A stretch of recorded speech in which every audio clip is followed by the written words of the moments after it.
সনাতন ধর্মাবলম্বীদের বিশ্বাস অনুযায়ী পরলোকগত স্বজনদের আত্মার সদ্গতি কামনায় বৃহস্পতিবার দেশের বিভিন্ন স্থানে অনুষ্ঠিত হল মহাবারণী পুণ্যস্নান। প্রতি বছরের মতো এবারেও মহাবারণী পুণ্যস্নান উপলক্ষে কক্সবাজারের সমুদ্র সৈকত পরিণত হয় লাখ লাখ পুণ্যার্থীর মিলনমেলায়। সাগরপাড়ের কবিতা চত্বর পয়েন্টে এই পুণ্যস্নানে যোগ দেন বিভিন্ন বয়সী মানুষ। অনেক পরিচিত, ওদের সাথে সারা বছর দেখা হয় না, আজকে অনেকের সাথে দেখা হয়েছে, অবশ্য ভালো লাগতেছে। আজকে গঙ্গারা 7 বোন আসবে।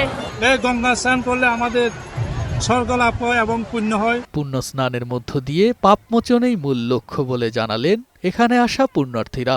গঙ্গা স্নান করি, সেখানে আমরা কিছু অদ্বৈত শ্রোতা মিশন নারায়ণপুরী মহারাজের প্রতিষ্ঠান, উনি সেবা কার্যক্রমটা আমাদেরকে দিয়ে চালু রাখছেন। এদিকে মাগুরার সদর উপজেলার কেচুয়াডুবি গ্রামে হিন্দু সম্প্রদায়ের 300 বছরের প্রাচীন মহাবারণী স্নান উৎসব ও 2 দিনব্যাপী মেলা অনুষ্ঠিত হয়েছে।